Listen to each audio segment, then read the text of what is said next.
Yeah, yeah.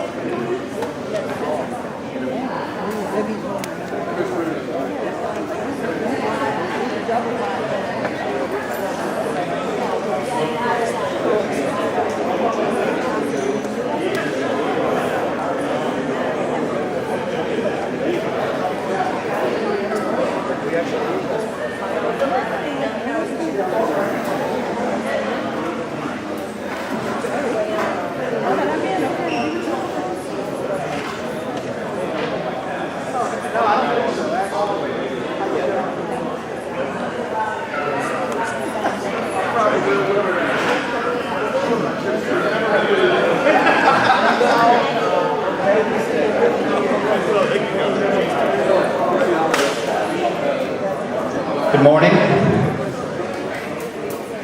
So for those of you that don't know, my name is Brian Anderson. I will be the LCIA president next year, filling in today for Ann, who is at a track meet with her son. So we support all family activities. I'm going to call to order. If we could start with a prayer, Marquito.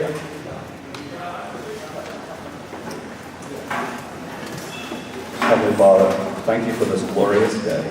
Thank you for the community where we live. We thank you for the leadership that helps to resolve the problems we have. We ask you to keep them inspired, keep their energy up. We ask you to keep us all healthy and keep your sovereign grace upon all of our lives for ourselves and our families. In Jesus' name, amen. Amen. So we'll go ahead, Rory, will you start with the Pledge of Allegiance?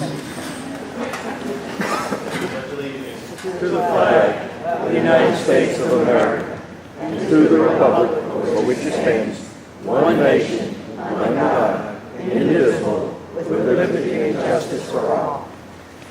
At this time, I'm going to make a motion to accept the minutes from our July 12th meeting. For those of you that don't know, I believe the minutes are actually listed in our LCIA newsletter and on the website. So if anybody ever wants to go back and review minutes from this meeting or the last meeting, I think we even have a backlog of them. So yeah, you can go back and look at. So can I get a motion to accept the minutes? Motion to accept. Motion from Brad.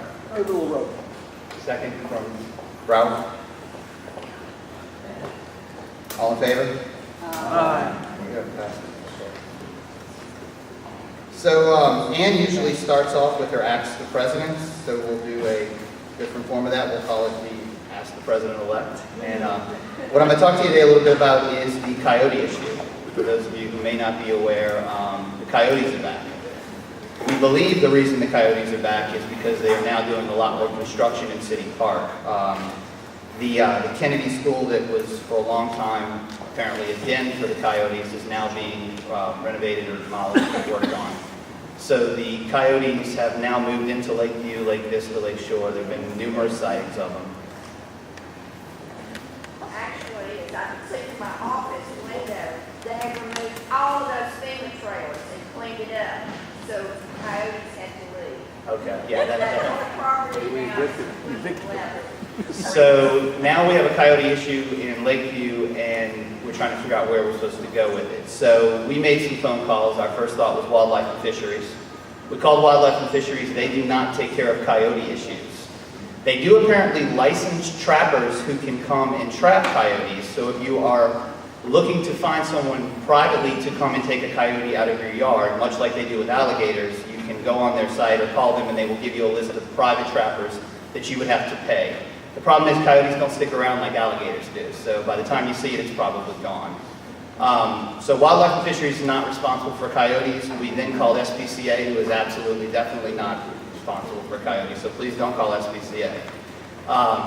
Went back to City Park, since that's where they originally lived, and asked City Park. City Park has informed us that the, make sure I get this correct, the Mosquito Control Agency is now working with Homeland Security. And the two of them are going to come up with some sort of plan for how we're going to handle the coyotes. So, Mosquito Agency and Homeland Security. We've got emails and phone calls into both departments trying to find out if they truly are going to be responsible for it.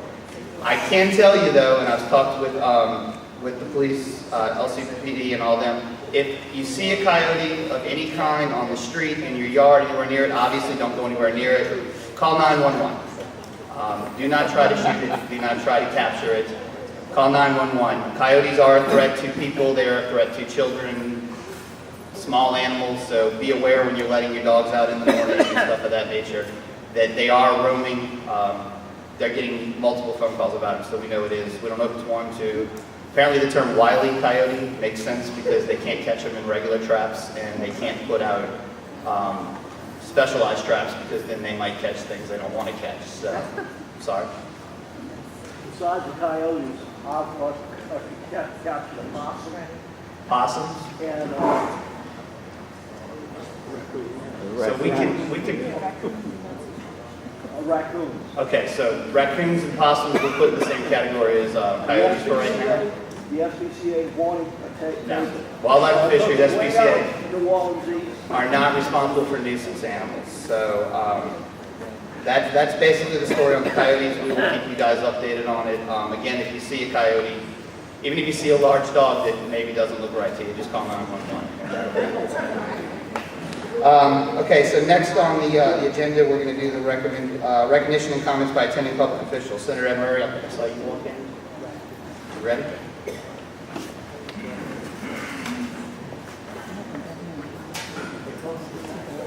Good morning. We're not in session now, so there's not a whole lot to talk about.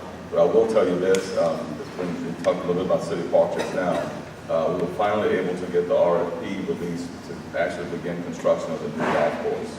So in due time, you will see that happening. It's on the street now, waiting for contractors to come back with bids. So there will be these 2 new courses built at City Park. And I think it's going to be a welcome addition back to the neighborhood. It's going to be a professional course and a municipal course. And the municipal course is supposed to be really affordable for people who live here to be able to afford to be able to play. And a professional course, as there's some talk about attracting a professional tournament back here at City Park in due time. The other thing that's really important that's going on right now, and if you drive downtown, you see that the hospital is finally taking shape. It's supposed to open sometime next spring. So the new public hospital is to be run by Children's Hospital. So that should open real soon. And so the medical school will keep the doctors, the trained doctors there, and the VA will open about a year after that. So those things that are in place about keeping doctors in town will continue to happen. The one kind of bad thing to talk about, I'm not sure how many of you all that are here are state retirees or former school teachers or whatever, or state employees. We have a real big problem with the Office of Group Benefits. There's a real issue. There was a meeting yesterday. There's going to be a big public meeting that's coming Thursday where they want to change the plans for group benefits. And the changing these plans could mean a really huge increase in premiums and a decrease in benefits for people who are on group benefits. So you should really pay attention to that. We're going to try to do what we can to stop it. It's not something that the legislature actually has a role to play officially because the administration needs to call the shots on it. But a lot of us have received lots of phone calls. And in my office just this week, I got 500 emails from people about this issue because it really will, I think, will really negatively impact a lot of people who are currently employed, especially retirees, because for a lot of retirees, they didn't pay a whole, the salary is not really large when you're working for the state. So they're living on their retirement and to make this huge increase in premiums is going to be really bad. So I think you should pay attention to that. And feel free to contact my office if I can help with something else.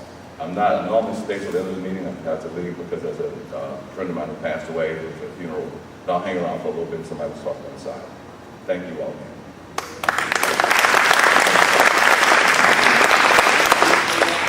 All right, next up, Councilmember Susan Kidger.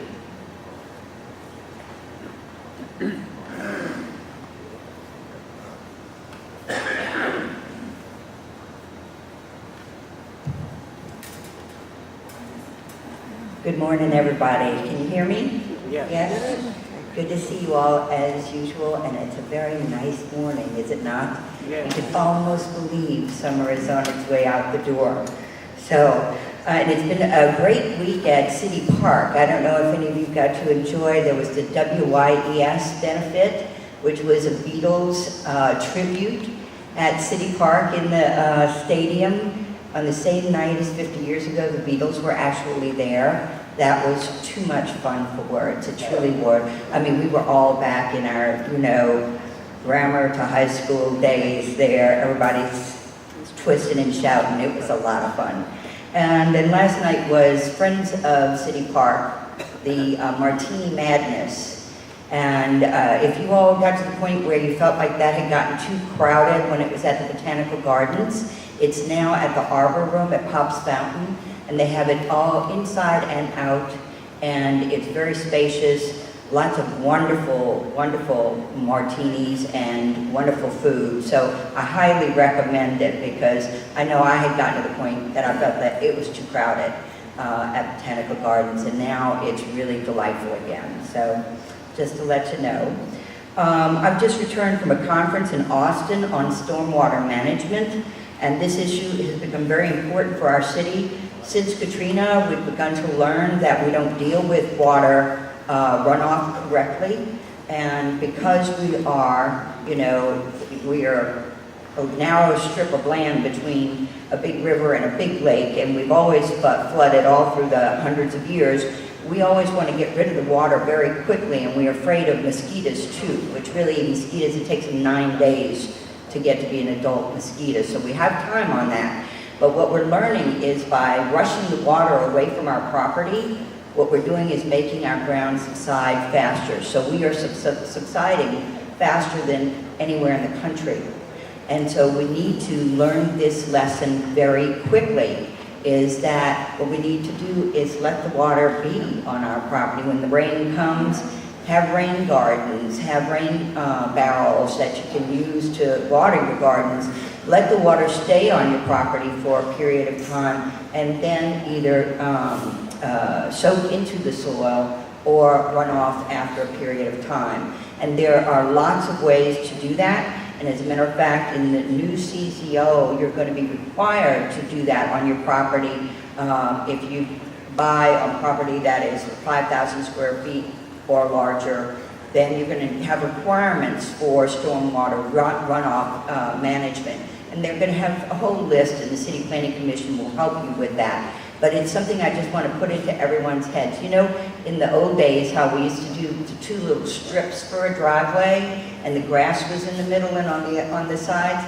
That was smart, because that allowed the water to run off those strips of concrete and into the ground, and to keep the soil moist.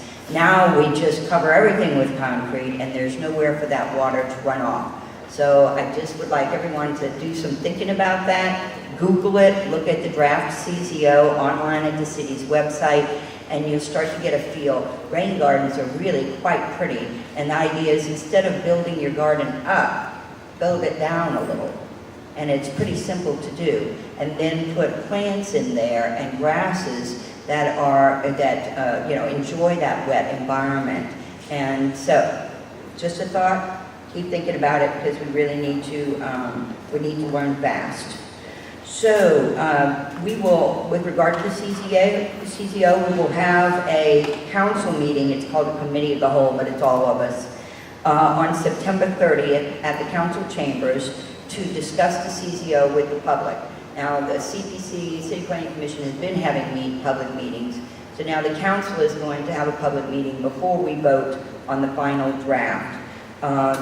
We plan to vote on the final draft sometime in October. We haven't set a date yet, but September 30th, and we haven't set a time for September 30th, but we'll have a big public meeting on September 30th about it. So good news, things in and around Lakeview.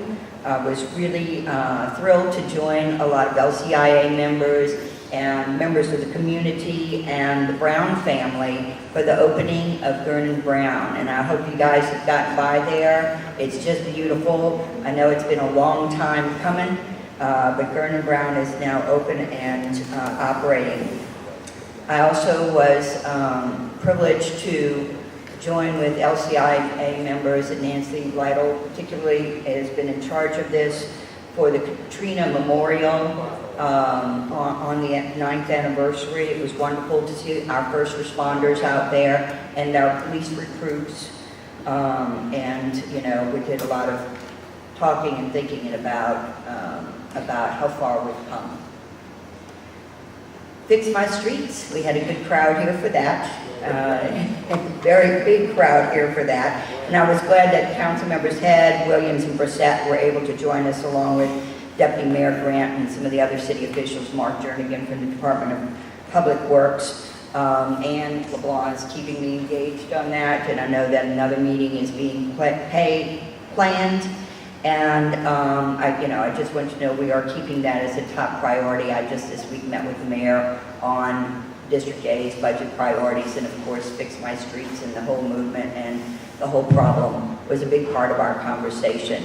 And as you know, there are the FEMA dollars that are obligated that are coming in. Now they're going to do not only the streets but the drainage underneath, to the extent that they can claim that it's Katrina damage. And that is going to be real helpful to us. And the mayor says that he is hopeful that there will be more funding coming in, but he couldn't be particular about it, but it was enough to grab my interest. The RTA Cemeteries Hub, for the streetcar and the terminal at the edge of Canal Boulevard. That meeting was scheduled for August 5th, and I'm sorry that I didn't let you know it was going to be canceled, because I didn't know. They didn't warn me ahead of time that they had to cancel it. They decided that there were delays in the project. The draft plan is currently awaiting approval from the Federal Transit Administration, and after that, the public meeting will be rescheduled. I have seen I'm not an engineer, but it's like a presentation, a video where it shows how it will all work, and it is very impressive. So I'm very pleased, and they certainly took everyone's comments into consideration. The alley grader is at this moment working. Hold your breath. I've gone to my colleagues individually and talked to them about the need for a new alley grader. It's difficult when your budget is as tight as our budget is, especially with the 2 consent decrees and the firefighters' pension judgment, all the things that are looking to take tens of millions out of our budget, to get anything put into the budget that only benefits one district. However, I've made it clear how often this thing has been broken. We've got the pictures, you know what your alleys look like, and people go, yeah, that's really bad. So what I've done is try to mix it in with, I'll support things that you want to support for Department of Public Works. You support my alley grader. And so I talked to the mayor about that this week, and he's aware of the problem. So I am halfway hopeful that we're going to have a new alley grader in 2015. The coyotes you just heard about, it really is true that Homeland Security has been brought in. It's really just that, Colonel Sneed he's over the police department, and ultimately it will probably be the police department that will deal with the coyotes.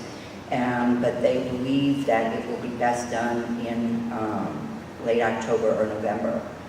Put a call in to find out why that is, but anyway, they are planning to deal with the problem. The Middle Harrison parking request, Mark Hugo is on the agenda to talk about that, so I'll just leave it. I'll be here, and if you have any questions, I'm working with Mark, closely with Mark and Department of Public Works on that. The robbery at the Lakeview Salon last Saturday, just awful. We do not, as far as I know, as of now, have a suspect in that. We're still looking. Okay, there's lots of things going on with NOPD recruitment. I can talk more budget. I can tell you that Uber appeared yesterday. The legislation that we passed on Uber would allow existing limousine companies to add new luxury vehicles and SUVs, and for those drivers who are going to be paid as independent contractors through Uber to make some kind of agreements with the limousine companies that are existing. That was the extent of that piece of legislation that passed the other week. It was kind of piecemeal, and more complete legislation will be coming out. Meanwhile, back at the ranch, what I would say about Uber is that I believe that they are going to, that Uber is going to obey the law with regard to having their Uber Black drivers permitted through the city, which means they'll have FBI checks and their vehicles will be inspected, etc. If Uber X comes in, which is people driving their own personal cars of any type, as of right now, Uber has not shown us that they have appropriate insurance for those vehicles for when you're in them. And as of right now, we've not been convinced that they are doing proper background checks. So I would be careful about Uber X if they're following the law, and I'm going to be checking on that because again, there were 3 or 5 of them out yesterday. As long as they're following the law we have in place right now, the Uber Black drivers should be permitted through us, which means they do FBI checks and the sex offender checks and all the checks that need to be done. So I would be safe, I would feel safe with Uber Black, but I would be careful with Uber X, which is cheaper, of course. All right, any questions?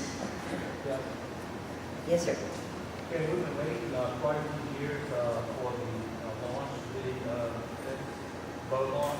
Beautiful morning, like you were saying, and I was wondering why we want everything out of the government or taking care of all of our bills and not enough taxes coming in to the property association like the why is the launch this? That's all. Less than launch. Okay, we're talking the boat launch, because I couldn't hear every word you were saying, but if you're talking the boat launch, I've been pushing on that for a long time. The city could not put general fund dollars to it, or at least haven't agreed to do that yet.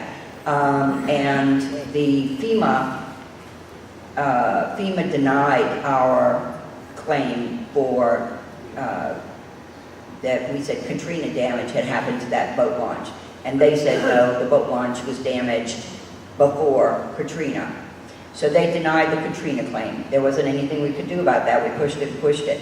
Then Isaac happened, and they agreed damage happened to the boat launch as a result of Isaac. So we got some funding from from FEMA, from Isaac. We just got a $170,000 grant.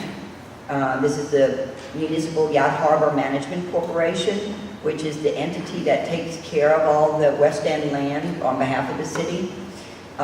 They went after and received a $170,000 grant from, I want to say it's Wildlife and Fisheries, and someone else also participated in that grant. And plus the city moved $500,000 over to that also. So I think we're close to having the boat launch itself covered. I have in my high priorities to the mayor, and we discussed this week at our meeting, asked for $1.2 million from capital funds to be put toward the boat launch, the pier. The pier is covered by FEMA. Even moving the pier to where it's going to be moved, which is a better location. We finally got them to agree to cover that. But there's all of the kind of connections between the pier and the boat launch and the bathrooms and all of that kind of stuff that needs to be done too. So the boat launch is going to be, we're going to be underway with the boat launch. I don't have any date for you. We just gotten the $170,000 grant just came in. The $500,000 was just transferred a little earlier this year, a few months ago. And so I think we've just cobbled together the money along with the Isaac repair money. And so we should see that happening soon.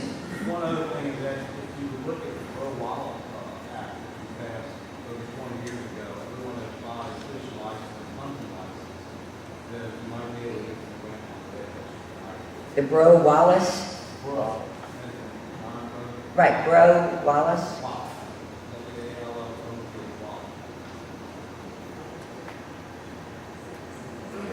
All right. Well, the guys and women who run the Municipal Yacht Harbor Management Corporation are pretty up on all this kind of stuff, but I'll check with them on that. Anyone? Yes, ma'am. Rita. So when Mark Jernigan was here, he said that we only would get the grader one time, Week. one day a week. So why do you have to beg for us if everybody else is getting part of our grader? I don't know what they're doing with it, It's really not the grader, it's the crews. It's the lack of crews. So the same crew that does the grader here for the alleys, does the storm drains around the city and some other work. So it's really the lack of crews, lack of people. And so the other districts want people too. That's part of the dealing I did with them. You agree to push for my grader, I'll push for the crews. I mean, I didn't, fact is I need the crew too, but So if you get another grader, what about the crew? If we can't get enough crews to come no. out? Crews are part of what we're pushing for. Okay. The additional crews too. And That's the the, one day a week for us too, the second grader? my guess is, the idea is, if we get a new grader, to start a faster maintenance program to do catch-up. And that's gonna take some period of time. So I'll have to get back with you once we see what we actually get in the budget and what we can do with it. Well, it's not just me, I think it's all these people. No, I know, I mean, all of you guys. I mean, because we all have problems with that. I know. I just fix my own, so it's ridiculous. I know, a number of people fix their own, and my hat is off to those of you who do that. But hopefully we'll have the new grader, hopefully we'll have at least one more crew. Can you explain how these businesses that are being built on Harrison Avenue are able to build right up to the sidewalk, that there's no setback from the sidewalk, that they're putting the building right? When I saw that one building going up at Canal Boulevard and Harrison, I think it is, I had my staff check with the City Planning Commission, and indeed, that is in the Lakeview zoning. It looks unusual to me. It looks like more something you'd see downtown, but it is in the Lakeview zoning. I did check on As it. I understand, when we build, we have to build so far away from That's such a setback. residences. Yeah, I think that's residences as opposed to businesses. And I agree, it looks unusual to me. So perhaps, this is Megan Langhoff, is my community liaison communications director, and I may need to leave before everything's over. I'm going to try to stay, but Megan will take notes and give them to me, and I'll just ask you, Megan, for us to check with CPC again on that, see if it's something that should change. I have just seen the one building. I know, I've got to let them. I just have one question. Do you have any idea when they're going to start fixing the streets for the people, the residents of Lakeview? We actually are going to have somebody come and talk about that. Oh, you are? And Good. I will be here as well. All right, thank you. All right, thank you, Susan. All right, so next up, we're going to have Officer Gary Guggenheim going to come up and give our LCPD report.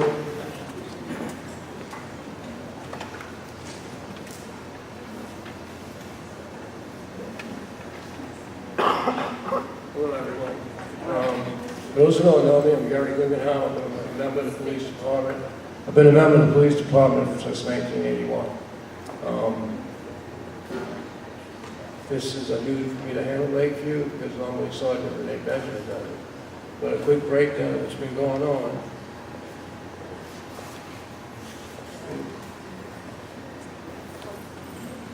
I can go close to that. Okay, is this better? Okay. As far as arrests go, last month there was 3 felony arrests, 3 misdemeanor arrests, and 8 municipal arrests. Counting September's arrests, there was 35 altogether for different things. The total UCR report is 27. We had 27 UCR reports.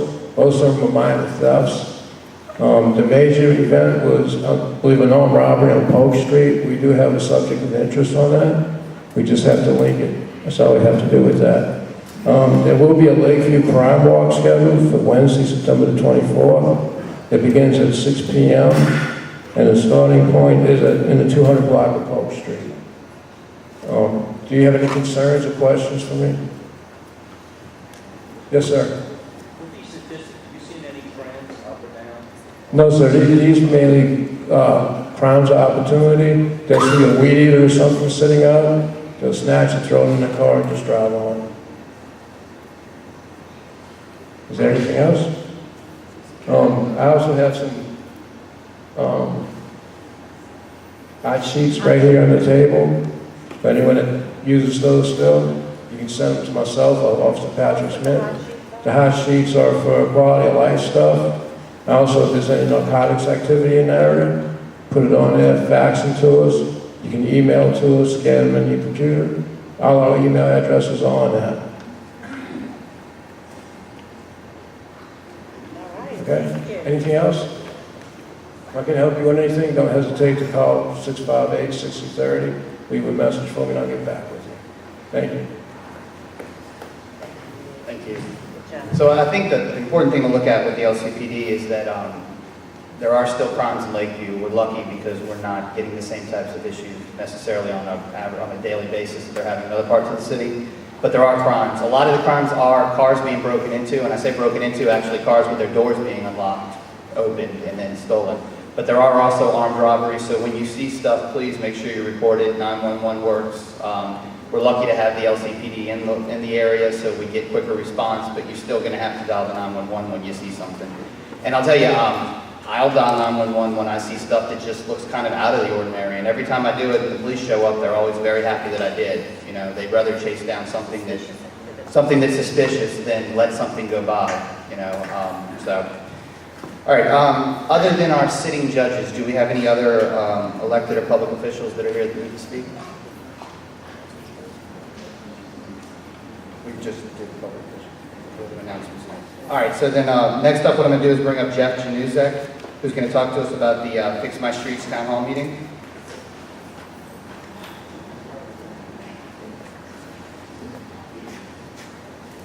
Has your street been fixed? No. We thought so. Also, we have breaking news. We have a new offshoot of Fix My Streets called Fix Those Coyotes. So if you want to sign up. We started Fix My Streets about 5 months ago, and we've come a long way. I would say that in the past 5 months, a lot of progress has been made. As you know, well, when it comes to actually fixing the streets, we have a slight problem on our hands. And what we're trying to do here at Fix My Streets, our goal, number one, is to keep awareness with y'all and the city incredibly high. As we know, the city tends to possibly kind of put this issue aside. Our number one goal is to make sure that we're kind of greasing the wheels of movement. In the past month or so, we've met with Stacy Head. I'd like to thank Susan Guidry for her work. Also, too, Cedric Grant at a roundtable of neighborhood leaders just about 3 weeks ago. He did propose a plan that is going to analyze all of the streets in New Orleans. And of course, this is a New Orleans-wide issue. That's a good thing, because the first part of analyzing and fixing is making sure that everything is documented. Obviously, we can just include all of Lakeview in that.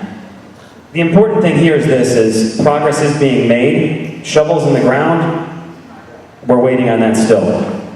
In the next couple of weeks, October 7th is our next town hall meeting, and I think that's very, very important. If anybody from Lakeview can attend, to make sure that you're voicing your opinion. This is going to be in Algiers on the West Bank. I know it's a trip, but I will say this, is that the West Bank folks, they have it pretty bad as well, and they've been huge allies with us to try and get at the city and make sure this is something that is going on.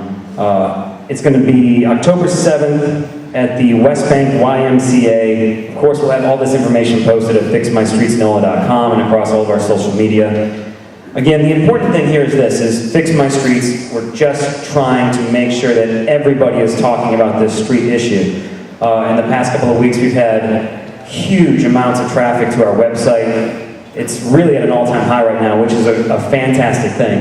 And I'd also like to let you all know that we're all volunteers. I'm just the media guy. Really, you should thank all of the members here of LCIA, especially Freddie Yoder, Ann, Ralph, Glenn, Brian, everybody that's part of the LCIA has basically come Fix My Streets. And on top of everything they do for LCIA and their normal lives, they are now committing tons of time to working with the city leaders on their time to make sure that this is something that is happening. So nothing's been done. I know there's still a lot of confusing things that are happening with the streets here in Lakeview, but I can tell you that we know this is Lakeview's #1 priority, and we're going to continually tap city folks on the shoulder.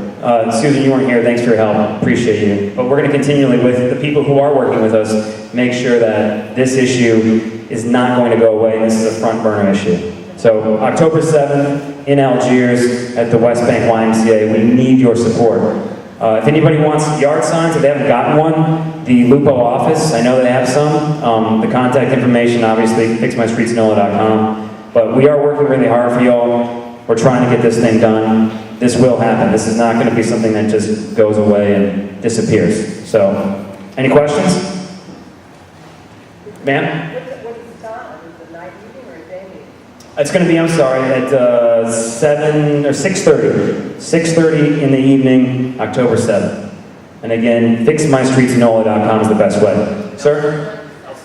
I noticed that the potholes in certain areas have been filled with asphalt, and I was wondering who was doing that. Is that sewage and water, or is that something up the pothole filler department that's involved? So, Is it organized? And No. on top of that, because I think that's an area that the committee could kind of control if they knew where the pothole strategy and the pothole filler, whatever it is, is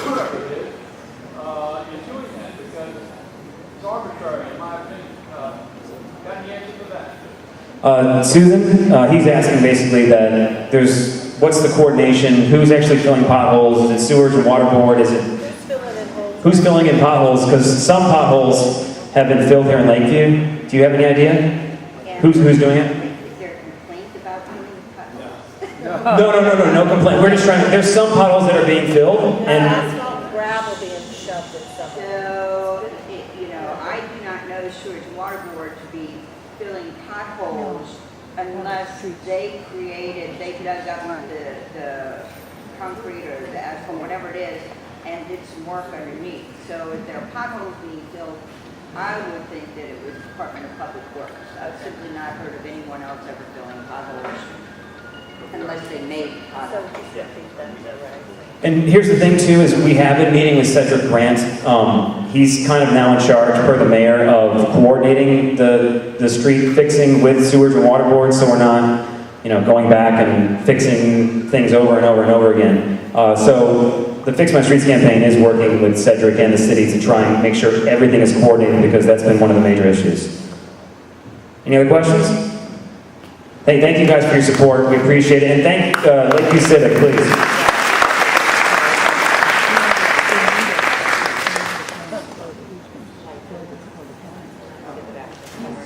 And just to follow up on something that Jeff had said, Fix My Streets is its own private group that's putting together all this initiative, but 85% of their board is LCIA board members, so LCIA is committed to the initiative, and we're going to stay along, and we realize it won't be something that'll happen over a year, but maybe over 10, and you hear stories of maybe 30 or 50 years, but LCIA is firmly rooted in that group, and when you support LCIA, you're definitely supporting that initiative. All right, next up, I'm going to have Nancy Lido come up and talk about Night Out Against Crime. Okay, everybody's always worried about crime, so here's everyone's chance to be a part of making Lakeview the #1 place to have a block party. And if you're unable to commit time to committees or do different things with us, this is something that's very, very easy to do right in your own block. And one of the things that I think is most important is that when you get together in your block to have a party, is you need to have more than one person doing that party. 2 or 3 people need to chip in and organize and take parts of that party and keep it going. If someone at the last minute moves out of that block and you still have 2 people there to continue the get-togethers, and to address the concerns of safety, work with our crime watch, work with Lakeview Civic, and also have emails available in case of emergencies. So, like I said, if you can't volunteer for a committee and be proactive with us, this is the best way that you can do it. It's going to benefit the whole neighborhood. And the other thing is making sure, once again, lock it or lose it. If you don't lock it up, more than likely at some point, someone's going to come and try and pull on that door handle. The longer these people keep coming back and pulling on door handles and they're successful, they're going to keep coming back. If they're not successful, they're going to go to a neighborhood that's not locking their doors because they're going to be getting a lot more stuff. So that's the way you can really, really help us the most. Night Out Against Crime citywide is Tuesday, October 14th. There is a citywide kickoff party. Here in Lakeview, we generally have about 25 or 26 parties going on, which is fabulous. That's a great attendance. I'd like to see us double that. I mean, we have, I don't know how many blocks we have. Freddie's not here to say. Does anybody else know? No, but how many blocks do we have in Lakeview total? That's what I'm saying. Freddie, see, Freddie knows that. But we have 80 miles of street. Okay, so with that being said, I mean, we could very easily, with this community as active as it is, we could very easily double that goal and have 50 parties. And that's really the minimum we should be having here every year, annually. We have 2 Night Out Against Crimes generally, one in the spring. So we're having 50, but if we double each of those nights, then that's 100. That is awesome. That's what we need. Okay, so the business block kickoff party at Gulf Coast Bank is from 5:30 to 9:30. That's for people who do not have a party assigned that night. If you can attend a party in your neighborhood or real close, then please come over to ours. The business and policemen stop there and eat and then continue on to all the parties in the neighborhood, along with our public officials who make the time. I know Susan makes a lot of the parties, a lot of our other public officials, judges and our police, district attorney, everybody generally is trying to go to as many as they can. They pop in and out, Crime Stoppers, etc. Also, don't be afraid to use that Crime Stoppers phone number. If you want to be anonymous in a situation and you have information, please call that number. You do want to call Sylvia Brown with NOPD. She's in the Crime Prevention Unit to sign up your party. That's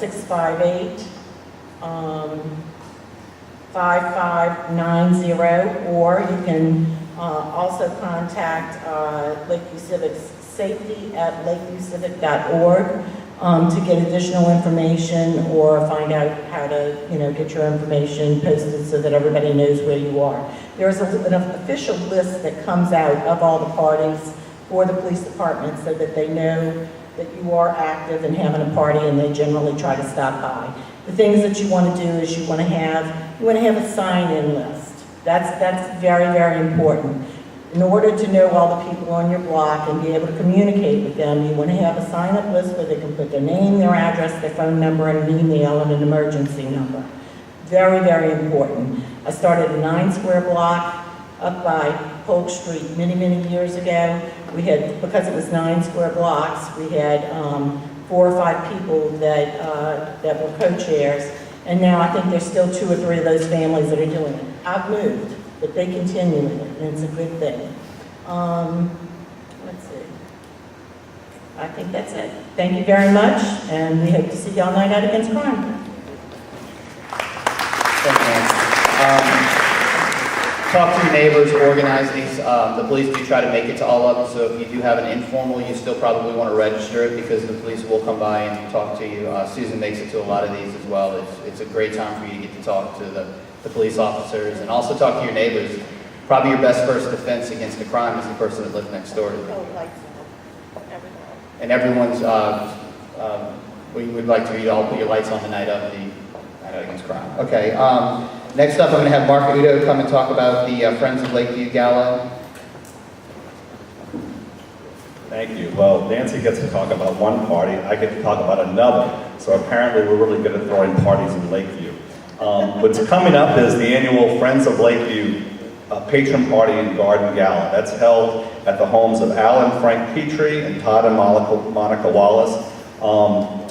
So I want to read to you what Todd prepared. He wasn't able to be here today, about where this project stands and what this project's all about. So the project for which the funds raised will be utilized. Members of the board of the Friends of Lakeview have spent significant time over the past few years in investigating the feasibility and potential cost of a project. This is to put beautiful lighting posts all along West End Park, make it a really nice park and jogging path. If you haven't been out there lately, the trees are just glorious. It's really, really coming back. Those were planted shortly after Katrina for the Lakeview Civic Green Space effort. Anyway, they met with the Regional Planning Commission and the Louisiana Department of Transportation and Development, since West End and Pontchartrain Boulevard are part of the federal aid highway system. Final estimates to install lighting along the entire path from Veterans Highway to Robert Lee Boulevard are in the range of $1.5 to $2 million. Now, rather than continuing down the road of raising funds to install lights in several phases, earlier this year, the Friends of Lakeview Board and the Regional Planning Commission jointly submitted a request for funding for a grant to the Louisiana Department of Transportation toward the cost of this project. If approved, this grant would fund up to 80% of the total cost of the entire project. In conjunction with this grant process, Friends of Lakeview was required to secure electrical engineering plans for the project at its own cost. I'm under the understanding that was $50,000 privately raised to do that. The funds were raised from previous galas and other Friends of Lakeview events used to fund these plans. Additional funds remain, but the board is continuing its efforts to raise funds to cover that 20% share. Well, 20% of $2 million is $400,000. They're getting there. The only way to get there, though, is to attend this gala and be part of the whole fundraising effort. So the whole project to put these beautiful lights in and to really make this dream a reality so we can really fully utilize that park that we've really created ourselves. Tremendous effort that's gone behind it. So you can participate by coming to a party. That will be Saturday, November 22nd. I was telling you at the homes of the Petries and the Wallaces. And patron party tickets are $125 a piece. Gala tickets are $75 a piece. There's sponsorships available. Tickets are available online at www.friendsoflakeviewnola.org. So we hope to see everyone there. It's a beautiful party. Food's great, great libations. We have a good time, and it's all for something pretty important to all of us who live here. Thank you. All right, next up, I'm going to bring Reed Raymond up. He's going to talk about the Lakeview Crime Prevention District.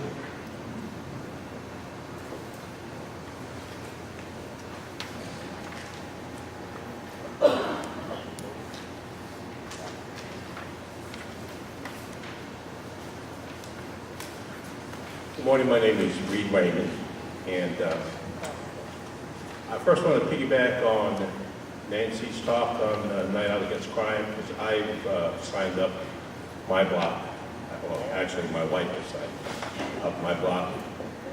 So a good reason to call NOPD to sign up is you'll get a pair of road barricades so you can block up your block from traffic. So call Sylvia Brown. I want to piggyback on Mark Udo's talk on the lighting of the West End Park. My dog does not like to walk in my neighborhood too much because of the streets. So I will take him, throw him in the car, we'll go over to West End Park to walk. Beautiful park. However, I'm always watching for the sunset, because when it gets to the sun setting, it gets dark and no lights, and he and I walking in the dark. So I try to get there as soon as I can before the sun sets. It's a beautiful park. As Mark said, the trees are up, they're shady, and I love it. So, thank you. I'm here to talk to you. If you haven't received one of these, I have plenty to pass out. It's about LCPD. You've heard a few people talk about it. The reason I am up here is that this ballot on November 14th is going to be very, very busy. There are going to be a number of candidates, statewide, local-wide. There are going to be 14 constitutional amendments for you to review and vote on. And there's going to be this proposition to renew LCPD police patrols. So I provided this flyer for you so you can read through this ballot to find this proposition and ask for you to renew our police patrols. The bar graph I put at the top of this flyer will show you just what LCPD has done for us since 1998 when the patrol started, and the crimes have reduced. These are actual statistics provided by NOPD. The logos you see at the top left of this flyer, you're going to see yard signs popping up around the neighborhood. And we deliberately designed it, we being the committee to renew LCPD, deliberately selected the color black to contrast with the red Fix My Street signs that are already standing. So there's a purpose behind it. So that's my spiel, and I hope we have your support to start the LCPD district again come January. Thank you very much. Any questions? I read it was under, they said unimproved property. Yes, ma'am. All for every tax? Yes, ma'am. That was Meaning never vacant on- lots. That was never on there before, so that's. You're what right. they said. So it will meet but it needs your approval. Any other questions?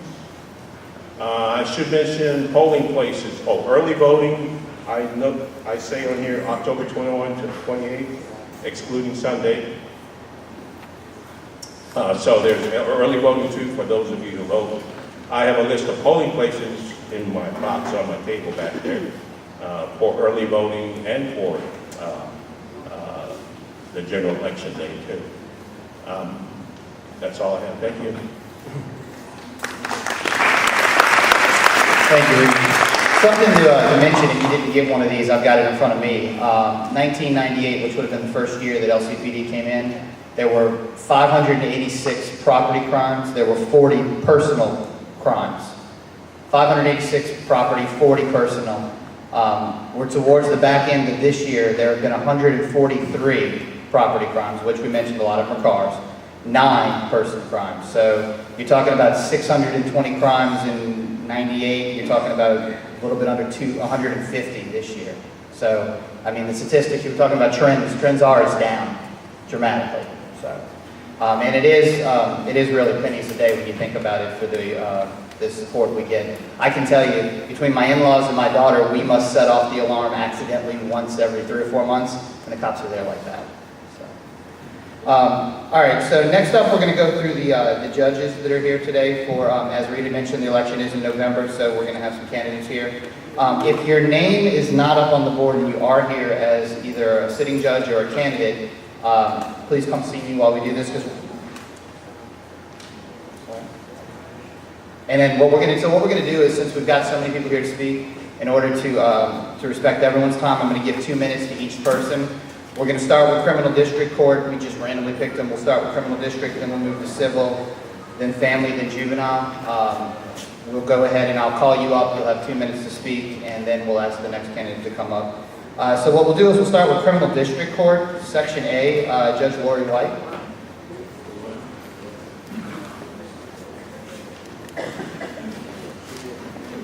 Good morning. I'm Lori White. I'm the incumbent in Section A, and I will not even take my 2 minutes. How about that? There's a picture you can read about me. My hair was not sticking up then when I had that picture. So I hope you can recognize that's still me. I love Lakeview. My first law office was in Lakeview above Mimi's Market. My husband, we started out on Opal Street and then at 6970 Louis XIV. I am the incumbent. I'm a hardworking judge. I do have an opponent, and I'm asking for your support as a vote of confidence to be reelected. I've started the reentry program. I was a prosecutor. I was a defense lawyer. Now I'm a judge. I work hard. I'm independent. I think I'm really smart. Higher courts agree with me most of the time, almost all the time. So I'd appreciate your support. If you want a yard sign, or if you want me to show up at your house and ask people to vote for me, I'll be glad to do that. Thanks so much. Thank you, Judge White. Next up, we're going to bring up, and Judge White was for Section A, correct? Section A. Section A. So next up, I'm going to bring up Graham Bosworth, who is coming up for Section D.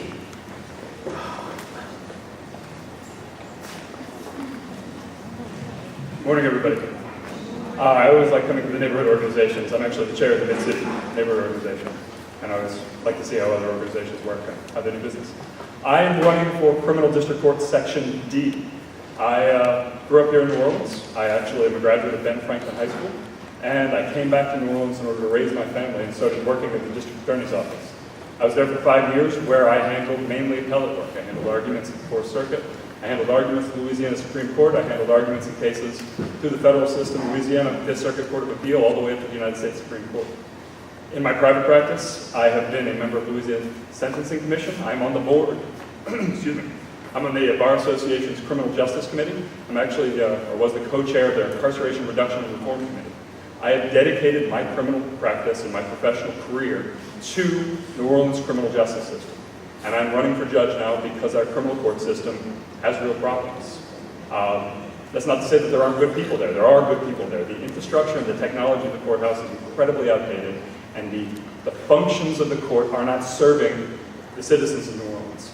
I'm running because I can change that. And I'm running because it frustrates me and it scares me that the city seems to have almost come to accept the way criminal court operates as par for the course. It can be better, and I'm running in order to make those changes. I'm not going to spend a lot of time going into everything. I'm happy to talk with you all afterwards. They've only given me 2 minutes.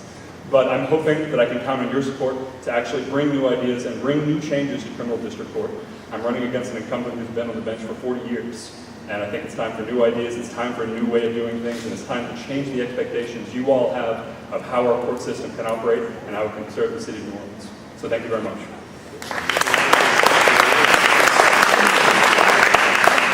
All right, next I'm going to ask Judge Paul Sims to come up. Judge Paul Sims.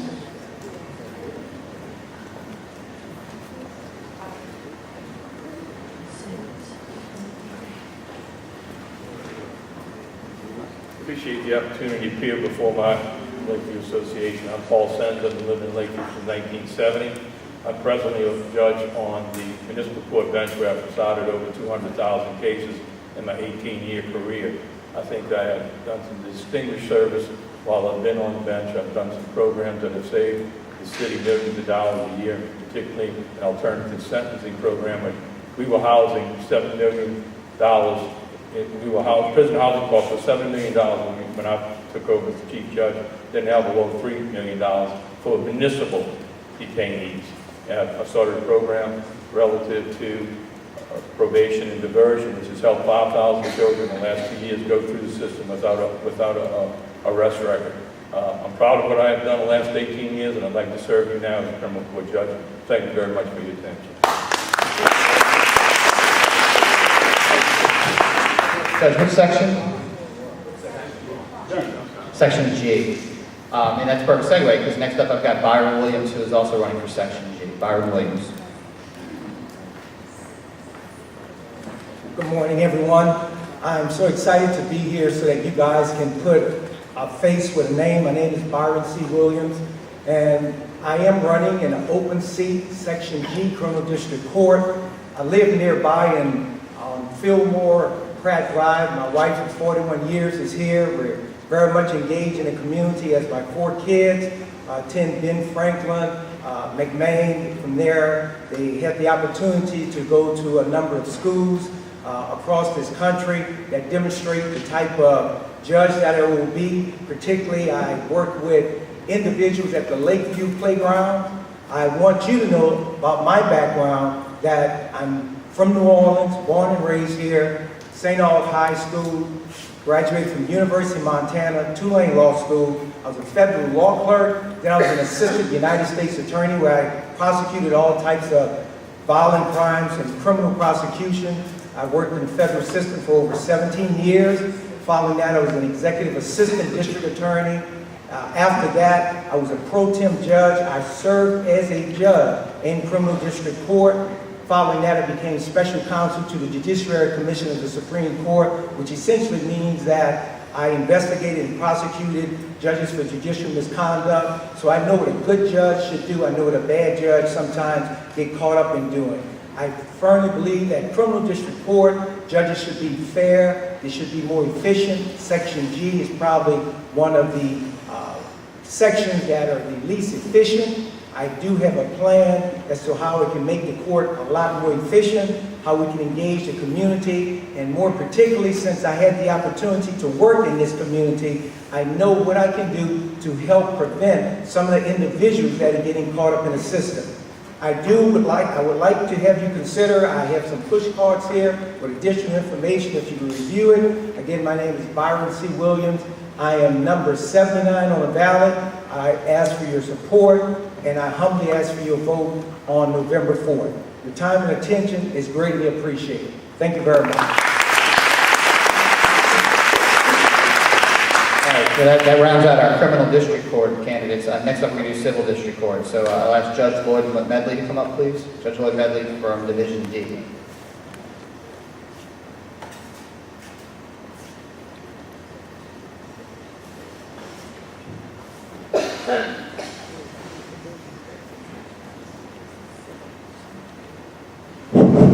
Good morning, Lakeview. How y'all doing? Okay. My name is Judge Lloyd Medley. I am the incumbent judge in Division D Civil District Court. I've been there 18 years. I was born and raised in New Orleans, went to St. Augustine High School, like Byron, UNO, for both graduate, undergraduate, and Southern University Law School. I taught school for 5 years in the field of special education with kids. Opened up a practiced law for 17 years with everyday people like you and I. I was elected in '96, have served on the bench for 18 years. In those 18 years, God, I've handled hundreds of cases, hundreds of trials, hundreds of hearings. I also served the court as chief judge in 2008 through 2010, during which time the court was in the black financially. Okay? I've been doing a great job. I think my division runs very well. Most of you may not know me because I had no scandal during those 18 years, and that's why you don't hear anything about me. I basically go to work, do a good job, keep my nose clean, and do my work. I have served you for 18 years. I'd like to continue to serve you in my next term. I do have opposition. I think if you check me out, I've left some material on your bench. I think you'll find that I'm a good judge. Talk to your friends. And I'd like your vote. I humbly ask for your vote and your support. The election is on November 4th. I'm number 60 on your docket, on your ballot. I'm sorry, not your docket. You see, I've been a judge a long time. Okay? And I think that's about it. I'm like Lori. I don't think I have a lot to say. I can kick it in 2 minutes. I've done a good job. I've been there 18 years. I want to continue to be there. You may hear things about my division, my candidacy. All that I ask is that if you hear negative things about me, wait to hear the other side before you believe it. That's all. Talk to your friends. And I lived in Lakeview for 3 years in the late 90s before Katrina, and I loved it. It's a great community. I still have a lot of friends here, so I look forward to your support. Thank you so much. Next up, we're going to bring up Ms. Nakisha Irvin-Knott, who's also running for Division D.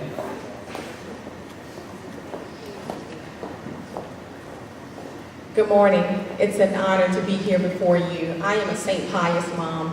My sons attend St. Pius X, we consider St. Dominic our sister church. I am Nakisha Irvin-Knott, running for Division D of Civil District Court. I've been practicing for 16 years in Civil District Court. I was a clerk for almost 2 of those years. I have been around this community because I am a part of this community. It is not common, nor is it popular to oppose incumbent judges, but sometimes it becomes necessary. I believe that you have a right to remain in whatever office you're in as long as you're serving the needs of this community. I've been practicing for 16 years, and I believe this division deserves a hardworking, energetic judge, one who is going to move the wheels of justice, not just for a select few, not just for certain individuals, but for everyone who comes before that court. I am running for Civil District Judge because I believe I am the individual to move the docket in an efficient way I have some information for you. It's been my honor to stand here before you. Again, my name is Lakeisha Argonaut. I am number 59 on the ballot. I would certainly appreciate your votes, your support, and your prayers. Thank you so much.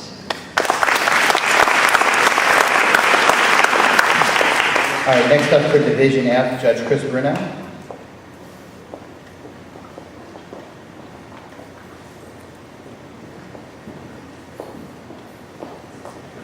Good morning, everyone. Excuse me. I'm Judge Bruno, and I'm the judge in the Civil District Court Division F. I was elected to this office in 2008, and I made a simple promise to the community that I would run a fair, efficient, and timely docket, and I have kept my promise. When I started serving well, first of all, I've been practicing law for 25 years. I practiced heavy litigation law for those 20 years before I ran for judge, and I've handled numerous civil cases, tried cases, took witnesses, argued cases before the appellate court, the Supreme Court. I was in the trenches for 20 years before I decided to give myself to public service. I have, in my first 3 years of my docket was in the domestic bench, and I handled thousands of rules and worked with thousands of families and resolved their matters timely. In 2012, I moved to the regular docket and brought with me my philosophy, which is basically judicial accessibility. What does that mean? It simply means to give people their day in court. It allows litigants, witnesses, jurors to spend time in court, as little time in court as possible, to get back to their family, to get back to their work. Remarkably, because of my work, I have the unprecedented support of both all the lawyers that appear before me, the defense bar and the plaintiff bar. Interestingly about an incumbent is that we have a record, and all you have to do is go to the fourth floor of the clerk's office. If anybody's challenging my record, and check it. I have done what I was asked to do. I've been on the bench 6 years, and I'm making dramatic strides in narrowing litigation. You can ask, you know what you're going to do is ask your neighbor lawyers about me. I will tell you to open a phone book and point to a lawyer. Call that lawyer up and ask him, which Judge Bruno like? He moves his docket, he's fair, he hears, he listens, he reads everything, and I do my own work. I write my own reasons for judgment, I make my own decisions. My law clerks do not do that. Finally, I'm actively involved, not just because of re-election and in the community. For 6 years, I've been working with a senior center, Uptown, Mercy Endeavors, serving underprivileged seniors. And we are in the process of building a new senior center on Jackson and Rousseau Avenue, because the seniors are knocking on the door looking for a place to be, because it's a health issue and economic issue. That project is dear to my heart. So I've worked in this community. I was born and raised in New Orleans, East Lakeshore, and I ask for your support for re-election number 61. And ask your friends who are lawyers, and they'll tell you about me. Thank you. All right, next up, also running for Division F, Ruth Ramsey. Ruth Ramsey.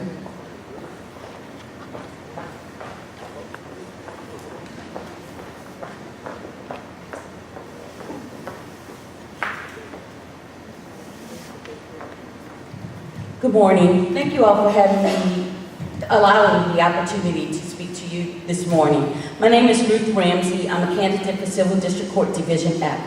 I too am a native New Orleanian. I went to Academy of the Sacred Heart. After high school, I moved to Washington, D.C. to go to Georgetown University. I then went to the University of Chicago for law school.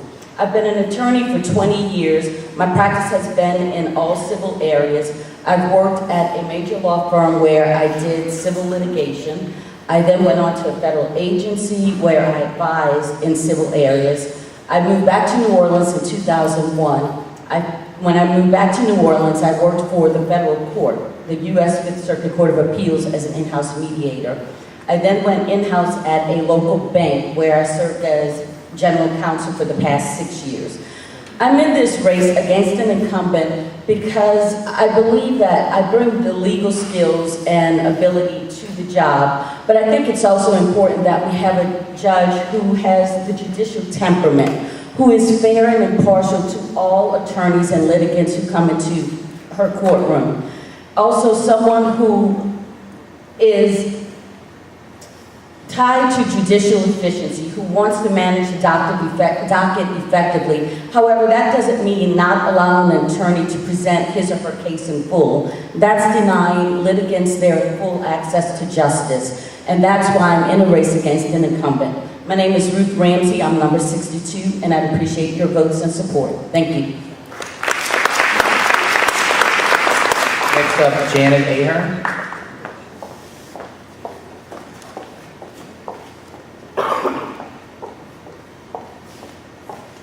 Good morning, everybody. My name is Janet Ahern. I'm running for Family Court Domestic Section 2. I am thrilled to be here in front of my friends and neighbors. I am a Lakeview resident since the mid-1980s. I'm a member of this lovely organization, and I'm here with you every other month for the meetings normally, and it's nice to be speaking in front of you. I've been practicing law here in New Orleans for over 27 years. I'm the former executive director for Court Watch NOLA, where I worked for 2.5 years observing things that go on in our criminal district court. So I'm aware of what makes great judges and what doesn't, and I'm all about efficiency and transparency. I've been practicing in the family law arena for over 21 years, and I'd certainly love your consideration and your vote. I am number 65 on the ballot. My website is janetahern.com. It tells you all about my vast experience and what I've done for the community. Prosecutor here in New Orleans for 5 years. Love my city, love my neighborhood, and would certainly love your support. Janet Ahern, number 65 on the ballot. Thank you. All right, next up is Monique Burial. Monique Burial.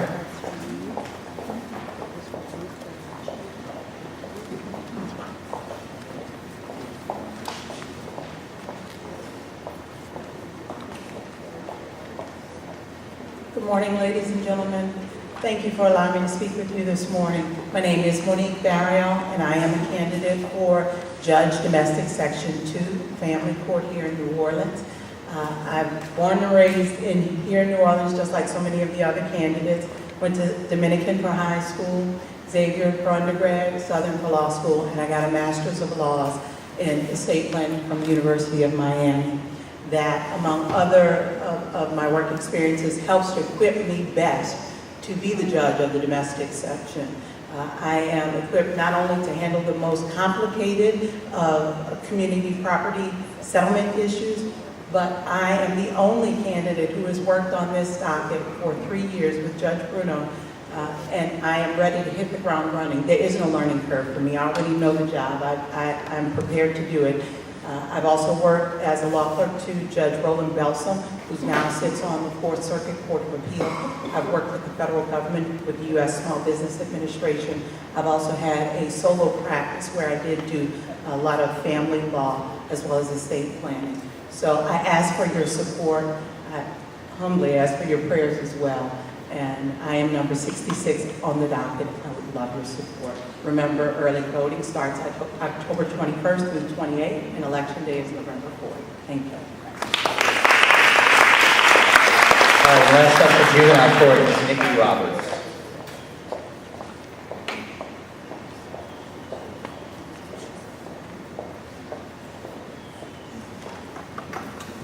Yes, I'm the shrimp of the crew, so I'll just bring this down.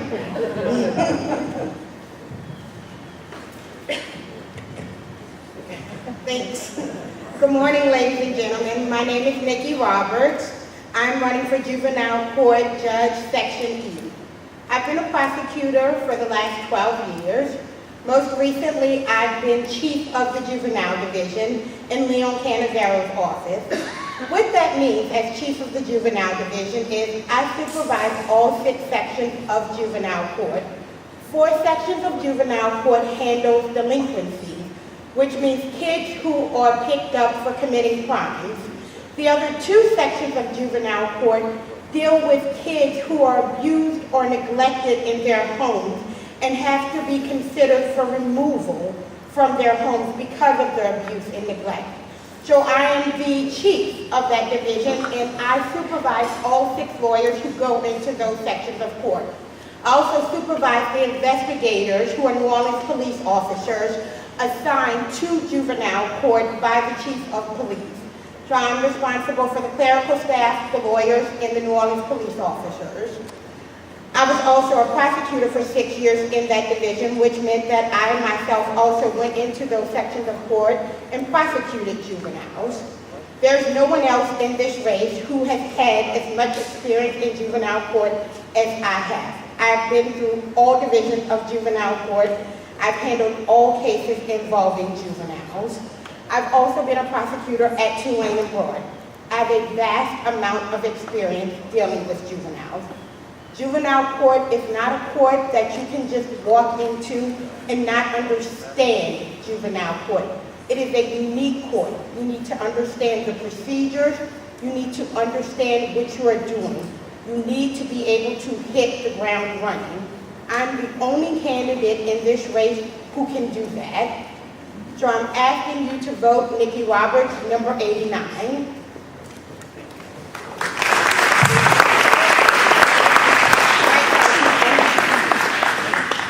That's 12 candidates in 20 minutes. Let's give them a round of applause.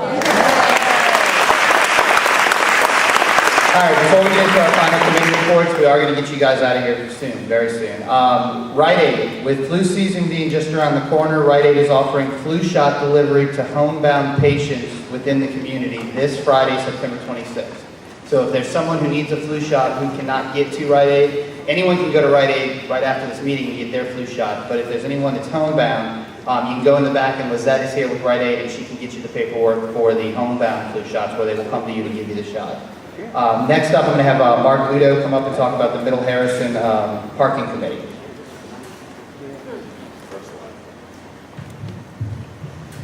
I need a show of hands. You all know what this is? Yeah.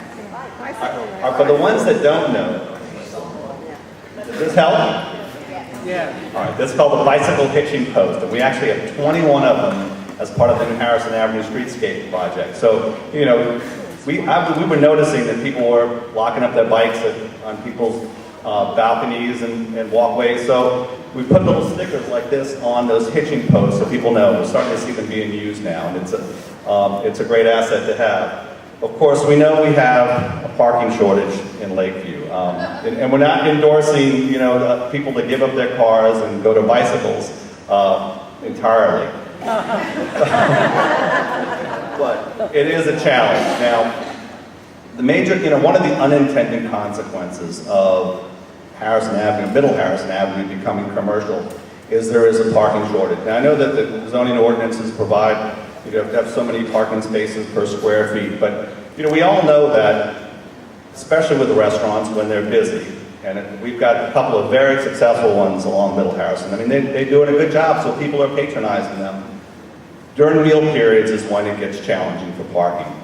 We're looking at this from every angle possible, and there's several members of our committee are from Middle Harrison Avenue. One of the possible solutions is to try to divert traffic further down Harrison. This is the logic. You know, if you're coming down Harrison Avenue heading west, and if you wanted to go to another Broken Egg, you, of course, could pull into that parking lot. But if it's full, where else are you going to go? Well, most people seem to take a right down Louis the 14th Street.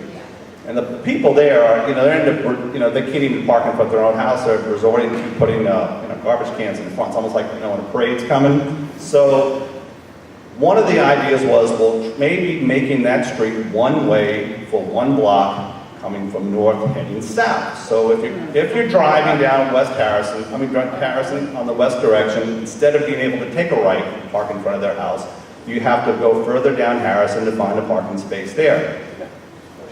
So we've been working with Councilmember Guidry's office and the Department of Public Works, and they're following the steps necessary to do that. And they're going to be putting surveys in the mail to the residents along the 6300 block of Louis the 14th. And it's really their decision if they want this or not. You know, there really isn't any other possible way to create parking. Neutral grounds are out. That's just not going to happen on our green space, except for the possibility of maybe Milne, where El Gato Negro is. And the thought there is to not get rid of the neutral ground space. We love our green space too much here. The thought there is possibly to narrow it and create another row of parallel parking on the neutral ground.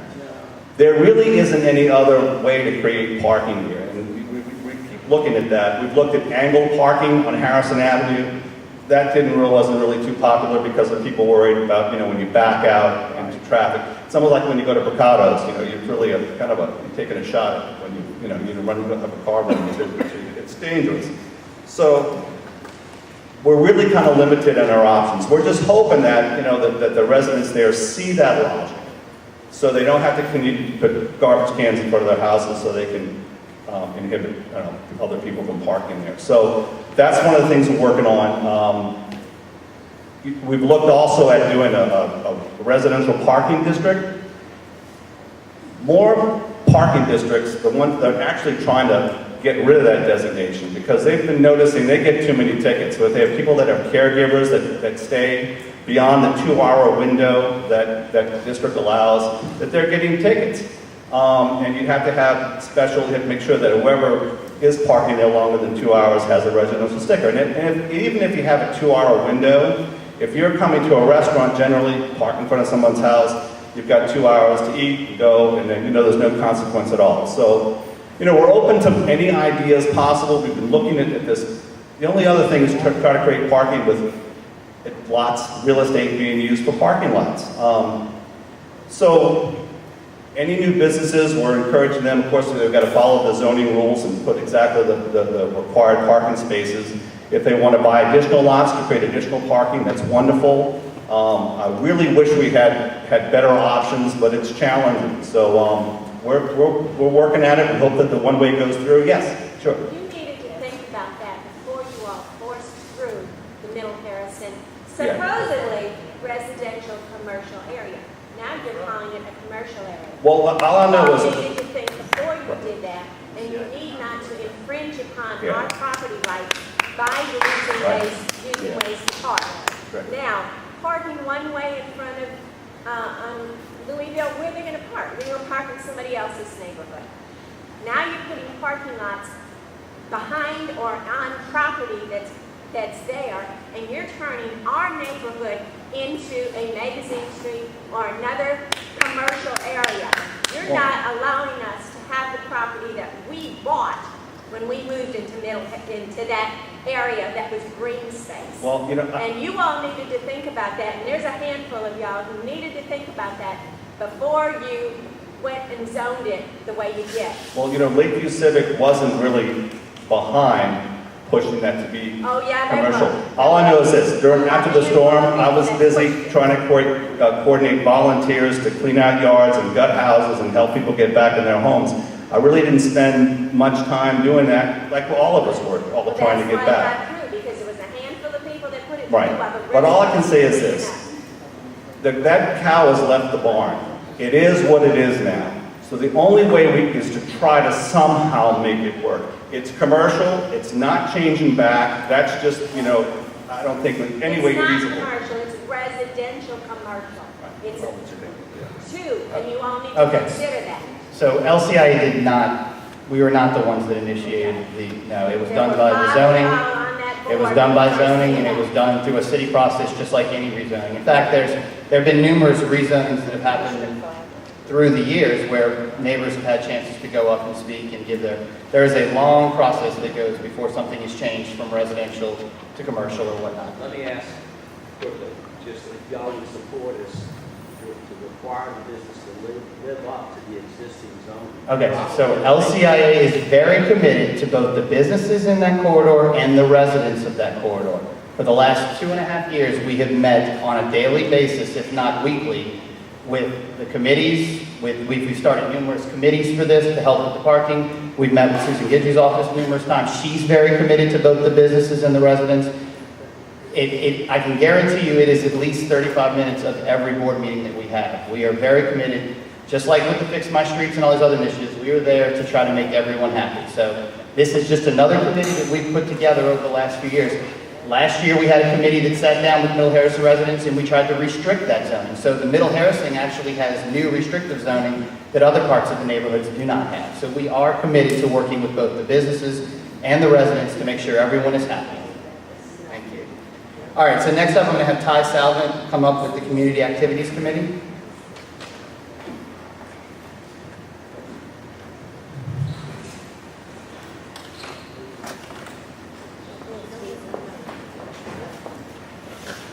While she's walking up, I'll talk about Sophie Rosen, who is here with the Greater New Orleans Fair Housing Action Center. The center works to educate housing discrimination through policy, enforcement, and education. The center is here to connect with the Lakeview community and provide themselves as a resource for consumers and housing providers. So in the back, there's a table. Sophie, wave your hand. See Sophie?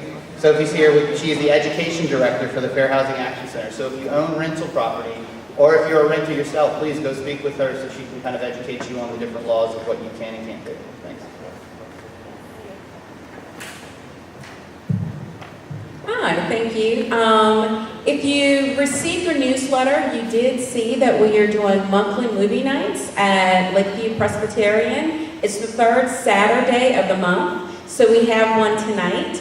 Most of those are family movie nights, but tonight we're doing something a little different, and it's just for moms. We're going to show the movie Mom's Night Out. It'll start at 7 p.m. We have refreshments. It's just a really fun event. The movie's shown indoors. Maybe after the weather cools off a little bit and the bugs go away, we'll try outdoors again. Next month, for October 8th, this is just for the moms. It's a movie night for moms tonight. Yes. So leave the kids at home with dads. Tonight, leave the kids at home with dads, and just the moms come out. The kids can rejoin us next month on October 18th for Hotel Transylvania. Let's see. Next Saturday from 1 to 3 at Sea Rays, we are going to have a Christmas light giveaway. We have redone the Christmas lights that are in the median for the holidays in Harrison. So we have lots of old string lights that we won't be using anymore. So we are just going to have a light giveaway. So you can come by next Saturday from 1 to 3 and get some Christmas lights. We will have waivers for you to sign that, we can't guarantee that they all work. They've been in that shed, but there are really thousands of strings of lights that are available. So if you're interested, stop by next Saturday from 1 to 3 to get some Christmas lights. Next, a few upcoming events. October 20th, we are having another City Putt Night for friends and family. For members, the tickets are $10. For non-members of LCIA, the tickets are $20, and that's per family. We always get questions about, can I bring my grandkids? You can certainly bring your grandkids, but if you bring your kids too, that becomes another family, right? So it's $10 per family for members. It's from 5 to 8. It's a private event just for our friends and family. Feel free to invite your friends, and light refreshments are provided there too. Let's see, the next thing that we have coming up in November is our Children's Business Fair. We had that last year for the first time, and it was just a great event. This date is November 22nd. It'll be at St. Paul's. It's $5 for the children to enter if their families are members of LCIA, and $10 if they're not members. They come with their product that they made or created, and it should be something that the kids made or created, not mom or dad, right? And sell that. We ask that you come out and purchase things from the kids. It's a great way to get a head start on Christmas shopping. And just last but not least, Holidays on Harrison. The date for that is Thursday, December 5th. We did it on a Thursday last year, and it seemed to work out really well, so we will try that again. If you are interested in participating in our committee, send us an email at community.activities@lakeviewcivic.org. Thank you. Just as a reminder, 98% of what you hear up here, whether it be a date or a phone number or an address or a time or something, it's usually placed on our website, or we will email it out in an e-blast. So if you don't get the e-blast right now, please make sure you talk to somebody in the back for membership so that we can get you on that email. We also put them all in the newsletter. Problem is the newsletters only come out every other month. But all these dates and times will go. If you ever get into an issue where you can't, you can go in our newsletter, and all the different committees have their email addresses, so you can email and we can let you know. I'm going to throw one more at you. November 1st, which is the Saturday morning after Halloween, we are going to have our family picnic at Fleur-de-Lis Park. So it'll be November 1st, Fleur-de-Lis Park. The West Harrison businesses do a really good job of helping us support that. We'll have hot dogs. Everything's free for the kids other than I think the snowballs are like $1 a piece. But we'll have hot dogs, we'll have games, we'll have activities. The fire department comes out. It's a fantastic time. It's November 1st. It'll be a Saturday morning from 11 o'clock to 1 o'clock. No Saints games, no LSU football games. So it's perfect. And it's in November, so it'll be nice and cool. All right, last up I'm going to bring up Nancy Lytle to talk about the Lakeview businesses that are here. All right, we already squeezed in two. We also have Avanta Clean is a national franchise providing light environmental and indoor air quality services to the Metro New Orleans area since 2013. The owner is local Scott Phillips. He's lived in Lakeview since 2000. He's operated Avanta Clean in Lakeview. Offers air duct cleaning, mold remediation, water damage mitigation, dryer vent cleaning, very, very important, crawl space moisture and control services, and real estate inspections for mold. His table is right here. Please stop and see him after the meeting for a minute and at least pick up a card so that when you're ready, you'll have his information for his services. And again, we have these hot sheets up here. This is very, very important. I would take one of these homes, put it on your refrigerator. That way, if you have any issues, you have phone numbers and a way to communicate with the police if you are having an issue in your area. Thank you. All right, at this time I'll entertain a motion to adjourn. Motion. All in favor? Thank you. Our next general meeting will be November 15th. We'll send out, it's always the third Saturday unless we have something conflict. But we'll send out an email letting you know and check your